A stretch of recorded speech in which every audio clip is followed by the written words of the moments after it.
It took me years to understand this. I wasn't unhappy. I was simply believing everything my mind was telling me. If you feel empty, tired, or lost, maybe the problem isn't your life, but the story you learned to tell about her. The illusion of suffering. I thought my suffering stemmed from the things that had happened to me. I believed that every disappointment, every loss, every difficult moment was the real cause of my pain.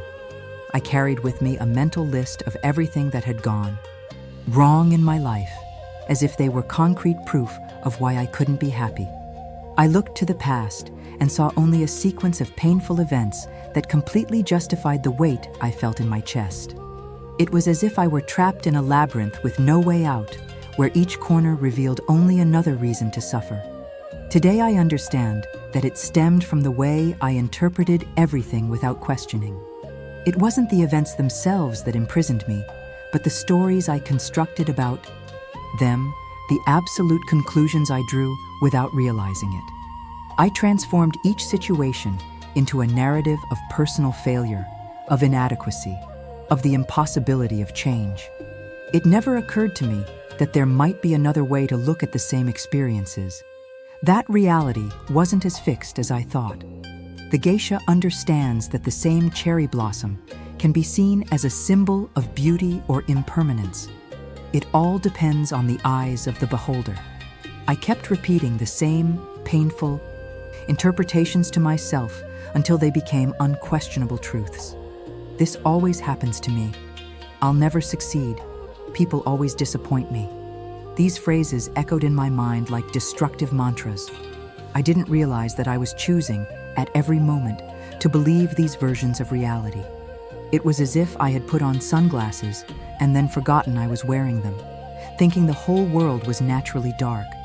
The transformation began when I finally asked myself, what if I'm wrong about all of this? My suffering fed on my certainty that I knew the absolute truth about myself and about life. The more I insisted on my negative interpretations, the more evidence I found to confirm them. Because the mind has this strange power to find exactly what it's looking for. I had become an expert at filtering reality so that it fit perfectly into my limiting beliefs. Every small sign of hope was dismissed as an exception, while every small disappointment was amplified as definitive proof. Wasn't living real life. I was living within a rigid and painful interpretation of it. When I finally began to question these automatic interpretations, I realized something both frightening and liberating. I had been the author of my own suffering all along. Not because I consciously wanted to suffer, but because I didn't know there were other ways of thinking, other lenses through which I could see reality. The illusion wasn't that bad things happened. They really did. The illusion was believing that these things had only one possible meaning, a single inevitable consequence. The moment I realized I could choose how to interpret my own story, suffering began to lose its solidity, its appearance of undeniable truth. Stay with me until the end. This lesson changes the way you see yourself. The mind as narrator, not as truth. My mind was constantly talking, and I believed every word. It was like having an internal narrator who never shut up, commenting on everything, judging every situation, predicting disasters, recalling past humiliations. I listened to that voice with the same seriousness as one listens to an oracle, as if every thought that arose was an unquestionable revelation about who I was and how the world worked. It never occurred to me that I could disagree with that voice, that I could question it, that I wasn't obligated to accept everything it said. I simply assumed that if a thought appeared in my head, it must be true. After all, it was my own mind speaking, wasn't it? That inner voice had opinions on absolutely everything. On how I dressed, on what I said, on my choices, on the future, on the past that could no longer be changed. It told me I wasn't good enough, that people were judging me, that I would fail before I even tried. And I, obedient and unconscious, accepted every sentence as if it were law. When it said, "You are a failure," I didn't think, "That's just a thought." I thought, "I am a failure." The distinction seemed irrelevant. At the time, But now I see that this confusion between having a thought and being that thought was the root of so much unnecessary suffering. I lived in a constant state of reacting to my own thoughts. If my mind said something frightening, I would get scared. If it anticipated rejection, I would withdraw even before any real rejection happened. It was as if I were watching a horror movie inside my own head and reacting to it as if it were reality outside. My mind created catastrophic scenarios with vivid details, and I would panic as if those scenarios were already happening. There was no separation between what I thought and what I experienced. Everything blended together in a painful confusion. The most surprising thing was discovering that this voice wasn't always right. In fact, it was wrong with alarming frequency. How many times did it predict disasters that never happened? How many times did it convince me that something was impossible, only for me to later discover that it wasn't? I started paying attention and realized that the mind had its own biases, its own tendencies, its own projected fears. It wasn't an objective camera recording reality. It was a creative writer, producing fictions based on old memories, inherited beliefs, and interpretations distorted by fear. A geisha learns early on that not every inner voice deserves to be obeyed. She understands that the mind is a marvelous tool, but also a terrible servant when it takes command. I now observe how geisha watches the rain through the window, with interest, but without drowning in it. Thoughts continue to appear, of course, but I no longer rush to serve them as if they were divine commands. I have learned to create a small space between the emergence of a thought and my reaction to it. And in that tiny space, I have found a freedom I didn't even know existed. Today, I know that the mind is a storyteller, not a revealer of truths. It weaves complex, often dramatic narratives, always trying to make sense of the world. But making sense is not the same as being right. The story it tells about me is just one possible version among thousands, shaped by past experiences, old wounds, and patterns learned in childhood. When I finally understood this, I stopped treating each thought as a fact and began to treat them as what they really are: fleeting mental events, like clouds crossing the sky. The practice became simple, though not easy, observing. When the mind says, "You are not capable," I don't argue, I don't fight, I don't frantically try to prove otherwise. I simply notice, there's that thought again, as if I were recognizing a familiar neighbor passing by on the street. I don't need to invite him into my house. I don't need to make tea. I don't need to listen to all his old stories. I can just nod politely and go on with my day. This shift in perspective, from participant to observer, completely transformed my relationship with my own mind. I learned that there's a profound difference between listening to the mind and obeying it. I can hear the thought, "You're going to fail," without having to cancel my plans. I can notice the thought, "Nobody likes you," without having to isolate myself from the world. Thoughts have lost that hypnotic power they once had over me. They still appear, sometimes with the same intensity as before. But now I know I'm not obligated to believe them just because they've surfaced in my consciousness. It's like discovering that you don't have to buy everything a salesperson offers, even when they're persistent and convincing. The most liberating thing of all was realizing that I am not my mind. I am the one who observes the mind at work. That distinction changed everything. Because if I am only my thoughts, then I am condemned to be controlled by them, to rise and fall as they change moods. But if I am the consciousness that witnesses the thoughts, then I have a stability that does not depend on the mental content of the moment. The geisha remains graceful, even when circumstances are difficult, not because she ignores the difficulty, but because she does not completely identify with it. Similarly, I learned to remain whole even when my thoughts are chaotic, because I finally understood. I am not the narrator. I am the one who listens, and I can choose how much I will believe the story being told. Unhappiness is not identity. For a long time, I used to say, "I am unhappy." Those 3 words flowed from my mouth, with a frightening naturalness, as if I were describing the color of my eyes or my height. I had transformed a temporary state into a permanent definition of who I was. It was as if unhappiness had become my last name, my trademark, the essence of my existence. When someone asked me how I was, I didn't even need to think. The answer was already ready, crystallized within me as an immutable truth.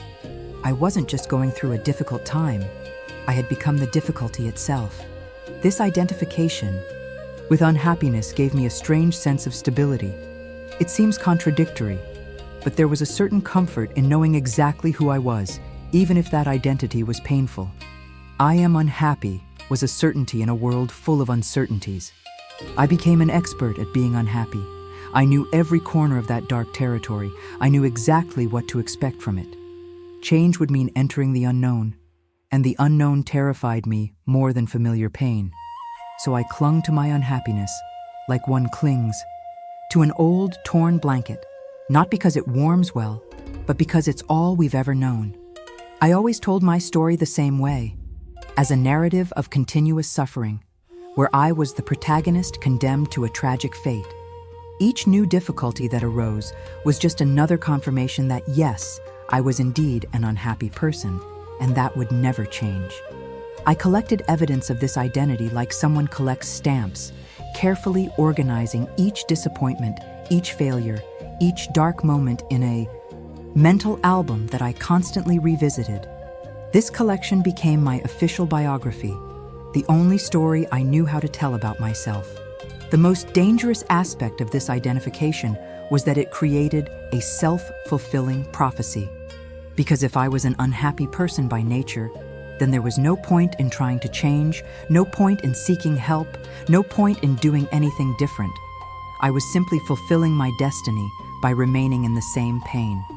When opportunities for joy appeared, I let them pass because they didn't fit into the story I had built about myself. It was as if I had signed a lifelong contract with suffering and didn't know there was a cancellation clause written in very small print. The identity of unhappy person infiltrated every aspect of my life. It influenced my choices, my relationships, my dreams, or the lack thereof. I chose paths that confirmed my narrative of unhappiness, pushed away people who could bring light, rejected possibilities that didn't align with the image I had of myself. It was as if I were trapped in a theatrical role I had written myself, performing the same tragic play every night, forgetting that I was both the actress and the playwright, and that at any moment I could rewrite the script. When I switched to "I'm going through a moment," something broke inside, in a good way. It was as if a concrete wall I didn't even know existed had developed its first crack.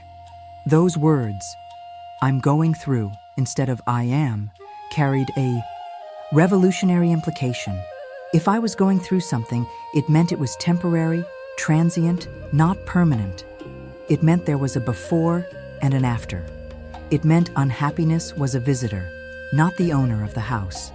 For the first time in a long time, I could see the possibility of change not as an impossible fantasy, but as something naturally present in the very structure of life. The change seemed small, almost insignificant, just swapping one verb for another. But the words we use to describe ourselves have immense power over how we experience reality. I am is a statement of essence, of something fixed and immutable. I am going through a difficult time is a statement of state, of something fluid and transient. When I said I am unhappy, I was condemning myself to a life sentence. When I started saying I am going through a difficult time, I opened a window through which fresh air could finally enter. It wasn't instant magic, it wasn't an immediate cure, but it was the beginning of a possibility that didn't exist before. This shift in language forced me to look at unhappiness in a completely different way. Instead of being who I was, it became something I experienced. And if it was an experience, then other experiences were also possible. I was no longer defined by that dark moment. I was traversing it, like a geisha crossing a bridge over turbulent waters, knowing there is solid ground on the other side. The bridge may sway, the path may be frightening, but The crossing doesn't last forever. I discovered that I could feel deep sadness without becoming sadness. I could go through intense pain without transforming into pain. I began to notice that many other things in my life were also temporary states, not permanent identities. I wasn't an anxious person. I was experiencing anxiety at that moment. I wasn't a failure. I was dealing with the consequences of some choices that didn't work out. This distinction gave me back something precious I had lost: my complex and multifaceted humanity. I no longer needed to be reduced to a single negative adjective. I could contain contradictions. I could have bad days and better days. I could be many things at the same time without any of them completely defining me. What truly broke within me was the rigidity, the fixity, the belief that I was trapped in a single version of myself forever. And in place of that rigidity, something fragile but real was born: hope. Not the naive hope that everything would be easy or quick, but the hope grounded in the simple truth that nothing remains the same forever. If I was just going through a moment, then other moments would come, and they didn't have to be the same as this one. The geisha knows that the seasons change, that the cherry blossom blooms and withers, that the moon waxes and wanes. Nothing is fixed. And finally, after so long imprisoned in a painful identity, I also learned I am not my unhappiness. I am much vaster than any emotion that crosses my heart. Stay with me until the end. This lesson changes the way you see yourself. The art of observing without reacting. The geisha observes before reacting. I learned this late. For years, I lived in a constant state of reaction, as if I were directly connected to an alarm button that went off with every disturbing thought, every uncomfortable emotion, every unexpected situation. There was no space between the stimulus and my response. It was all instantaneous, automatic, uncontrollable. An anxious thought would arise, and I would immediately panic. A sad emotion would appear, and I was already sinking into it. Someone would say something that bothered me, and my reaction was already on its way, unfiltered, without reflection, without choice. I was like a discordant instrument that vibrated intensely at the slightest touch, unable to produce any harmony. This constant reactivity left me exhausted. Each day was an emotional roller coaster where I had no control over anything. I just held on tight and hoped to survive until the end. I would wake up already on high alert, ready to react to the first negative thought that appeared. And they always appeared, of course, because the mind produces thoughts all the time, and not all of them are pleasant. So my entire day became an endless series of reactions, reacting to anxiety, reacting to sadness, reacting to anger, reacting to painful memories, reacting to worries about the future. I was constantly fighting against myself, as if my own mind were an enemy that needed to be defeated. The idea of simply observing without reacting seemed impossible to me, almost ridiculous. How could I not react to something that caused me so much discomfort? It was like asking someone not to scream when they feel pain, not to run when they feel fear. Reaction seemed to be the only possible response, the only way to deal with what I felt. I didn't understand that there was an alternative, that there was a space between feeling and acting, between perceiving and responding. For me, everything was a single, inevitable block. Feel and react, perceive and respond, think and believe. There was no separation, no pause, no choice. I wasted so much energy reacting to things that weren't even real. I reacted to thoughts about the future as if the future were already happening. I reacted to interpretations of the past as if I could change it through my anguish. I reacted to stories my mind told me as if they were proven facts. It was like fighting shadows on the wall, spending all my strength in imaginary battles while real life passed me by without me noticing. This reactivity kept me trapped in a chaotic inner world, while the outer world, with its real possibilities, its simple beauties, its moments of grace, remained inaccessible to me. There was no dignity in that way of life. I felt like a boat adrift, tossed to and fro by the waves of my own emotions and thoughts. There was no captain on that boat, only a terrified passenger being dragged along by the current. The geisha, on the other hand, moves with intention, with presence, with a quality of attention that transforms every gesture into something meaningful. She is not shaken by every wind that blows. She observes the wind, recognizes its presence, and chooses how to respond, if she responds at all. I didn't even know that was possible for me. When I stopped fighting the thoughts, they lost their power. It seems paradoxical, but that's exactly what happened. For so long, I had tried to repress them, deny them, argue against them, expel them from my mind using brute force. And the more I fought, the stronger they became. It was like trying to hold a ball underwater. It requires constant and intense effort, and the moment you relax, it resurfaces with even more force. When I finally learned to simply observe them without engaging in combat, something extraordinary happened. They began to lose that solid and threatening quality they always had. The practice began small, with simple exercises that seemed almost silly at the time. When a disturbing thought arose, instead of immediately immersing myself in it or trying to eliminate it, I would simply notice it. I'm having the thought that I'm inadequate.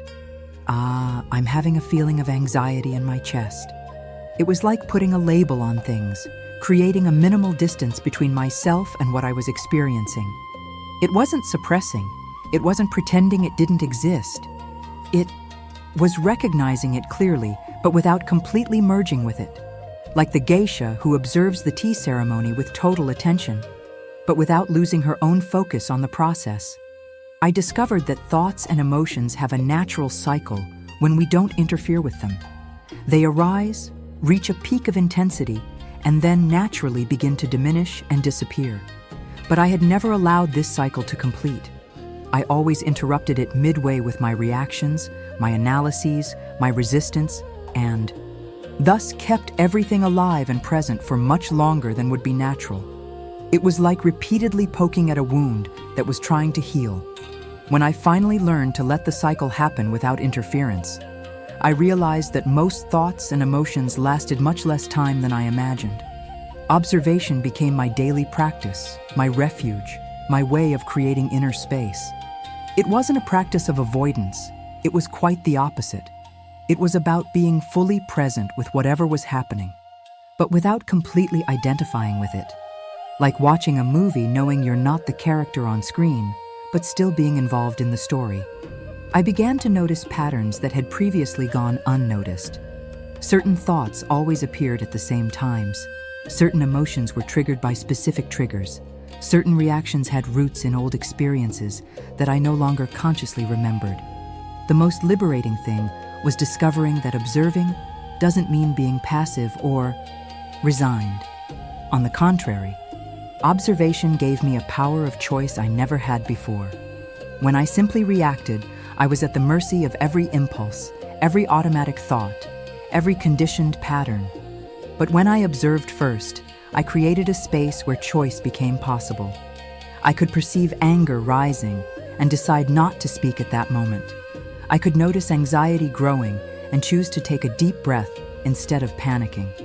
I could witness the self-destructive thought appearing and decide not to believe it, not to follow it, not to build my life around it.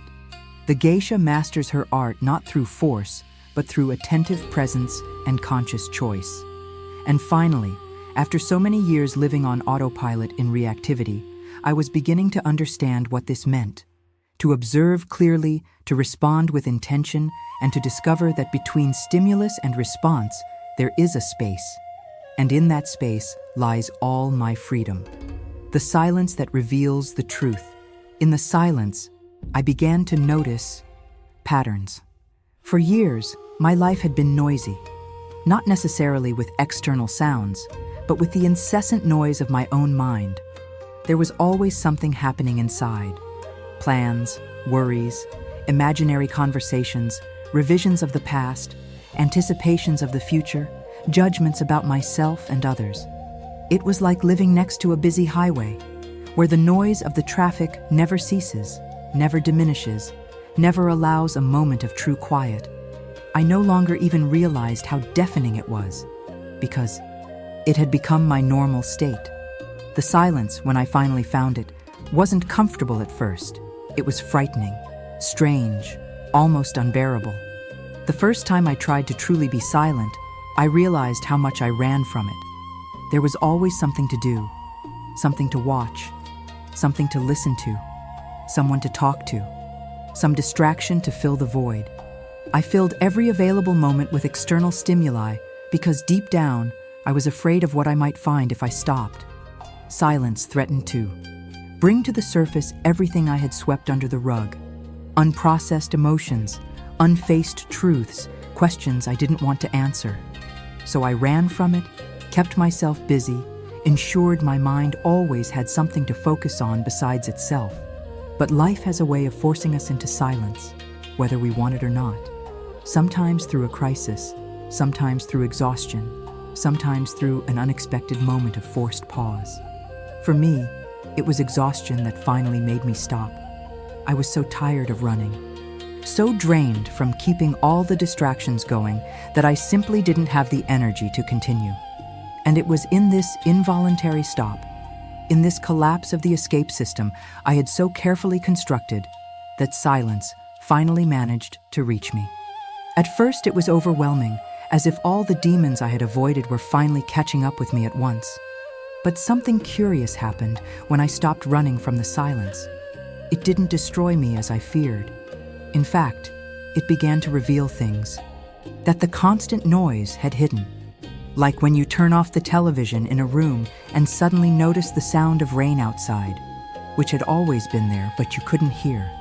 In the silence, I began to realize how repetitive my thoughts were, how they followed the same worn tracks day after day. I started to notice patterns in my worries, in my reactions, in the stories I told myself.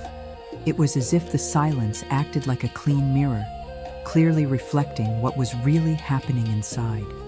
Me, without the constant noise, without the distractions, without the layers and layers of narratives I used to protect myself, I could finally see. And what I saw wasn't the monster I feared encountering. It was just a confused, frightened person, trying to survive as best she could, using strategies that hadn't worked for a long time.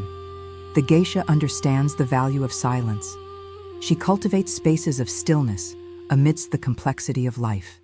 She knows that it is in silence that truth is revealed, not in words, not in elaborate explanations, but in pure and attentive presence. It wasn't life that was wrong. It was the constant noise in my mind.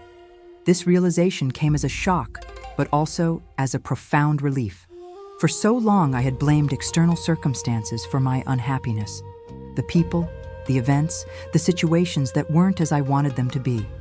But in the silence, far from the noisy excuses my mind constantly offered, I could see the truth.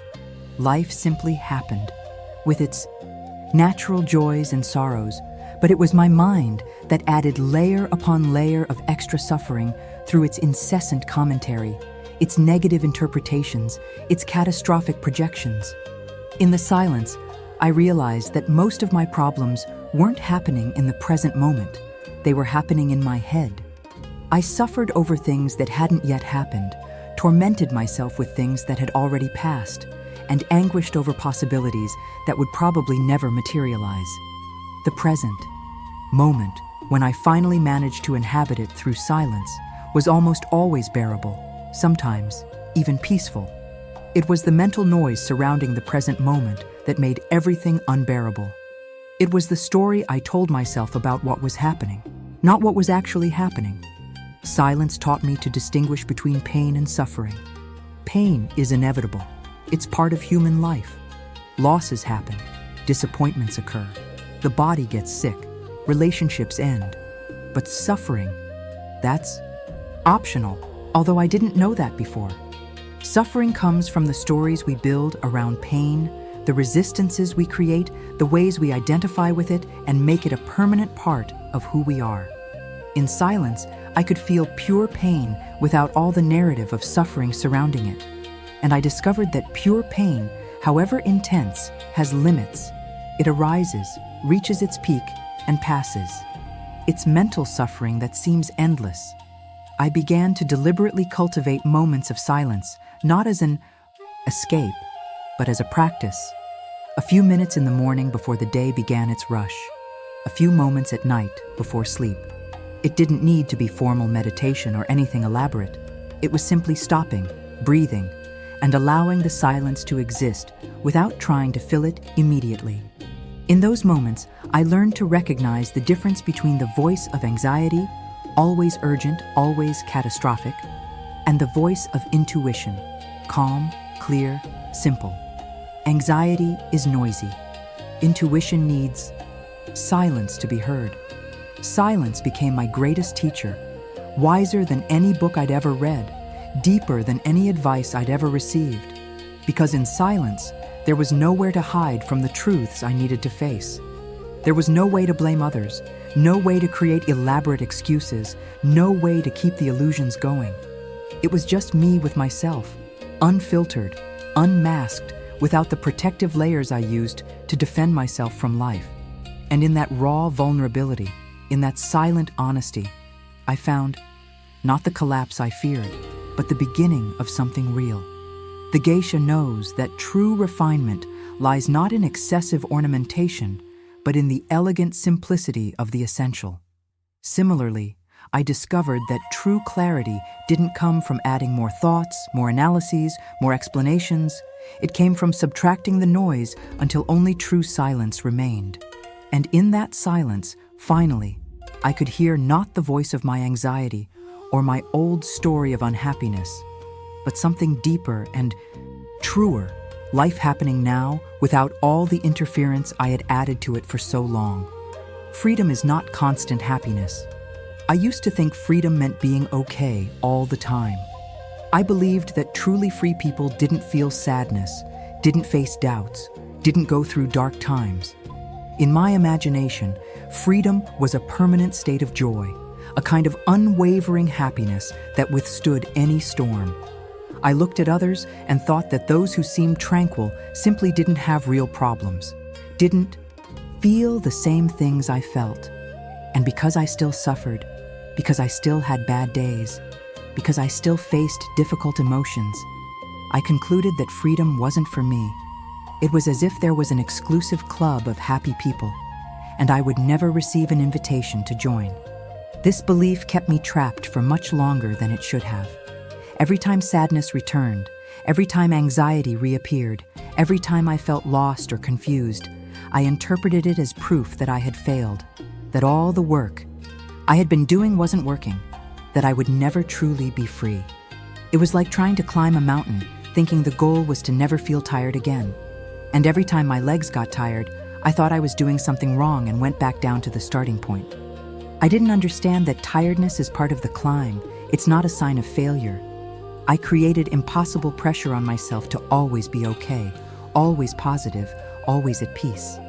And when I inevitably couldn't maintain that facade, because no human being can, I would sink into guilt and shame. Why am I still feeling this way? Why am I still bothered by these things? Why can't I just be happy? These questions became another instrument of self-torture, another way to harshly judge myself for being human.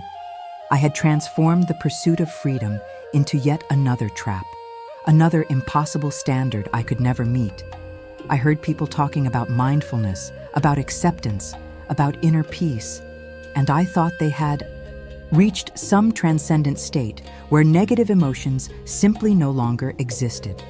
I didn't realize I was confusing freedom with emotional anesthesia, peace with the absence of feelings, acceptance with indifference. I thought being free meant not being touched by life, floating above common human difficulties as if I had evolved beyond them. It was a cruel fantasy that kept me always dissatisfied, always searching for something that doesn't exist, always feeling inadequate for not being able to reach the unreachable. This pursuit of constant happiness was, ironically, the source of much unhappiness. Because in addition to dealing with life's natural difficulties, I also had to deal with my resistance to those difficulties, my judgment of them, my frustration at not being able to eliminate them completely. It was layered suffering.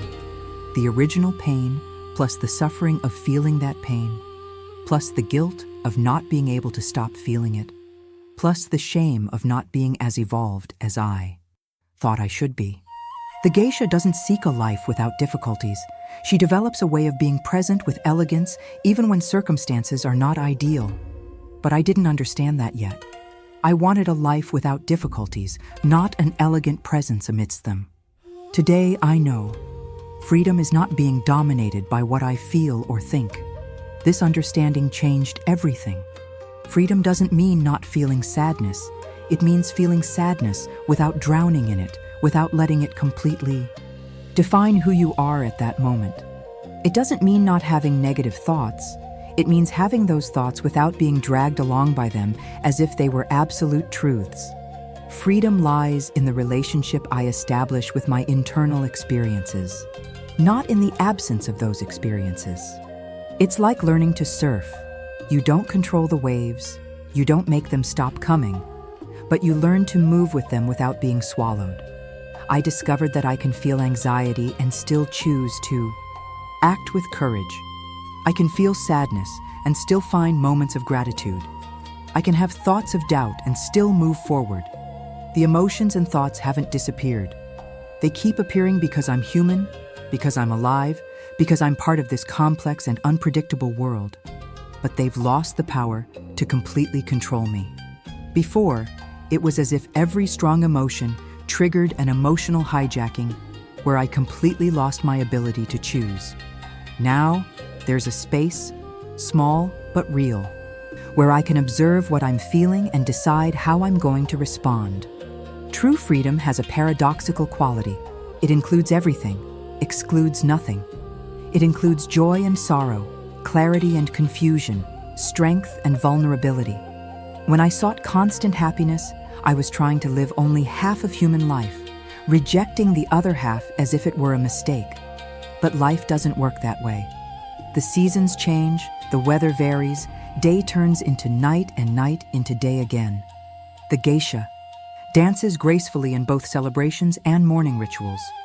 She is not free because she never feels pain, but because she has developed the capacity to remain present and dignified even when pain is present. I learned that there's a huge difference between feeling an emotion and being controlled by it. I can feel anger without needing to destroy something. I can feel fear without needing to run away from everything. I can feel sadness without needing to completely isolate myself from the world. Emotions have become like the weather. Sometimes it's raining, sometimes it's sunny, but I am not the weather. I am the one who experiences the weather. I can put on a coat when it's cold, I can seek shade when it's too hot, but I don't need to try to control the weather to feel good. This distinction has given me back my personal power in a way that the pursuit of constant happiness never did. True freedom tastes of authenticity, not perfection. It means being able to cry when I need to cry, without judging myself as weak. It means being able to admit I don't know something without feeling inadequate. It means being able to have a bad day without interpreting it as a total failure of everything I've built. It's the freedom to be fully human, with all the complexity, contradiction, and imperfection that implies. The geisha trains for years not to become perfect, but to develop mastery in the art of being present. Present with what is, not with what should be. And finally, after so long seeking an impossible emotional state, I discovered that true peace doesn't come from eliminating difficult emotions, but from developing a healthy relationship with them. I am not free because I no longer feel pain. I am free because pain no longer possesses me. It visits, I recognize its presence, I feel what I need to feel, and then it passes. And I remain more whole than ever, not because I'm always okay, but because I've finally accepted that being alive means feeling everything, and that there's a profound dignity in that, a strange beauty in embracing the full human experience without trying to edit it into a more palatable version. Perhaps you're not unhappy. Perhaps you've simply learned to listen too much to your mind and too little to yourself. The geisha doesn't seek to silence the world. She learns not to be swept away by it. You can too. Not tomorrow, not when everything is resolved, but now, in this moment, with everything you're feeling. Freedom has always been here, waiting for you to stop looking for it in an impossible future. It's in the pause between one thought and another, in the space between feeling and reacting, in the courage to simply observe without needing to fix everything immediately.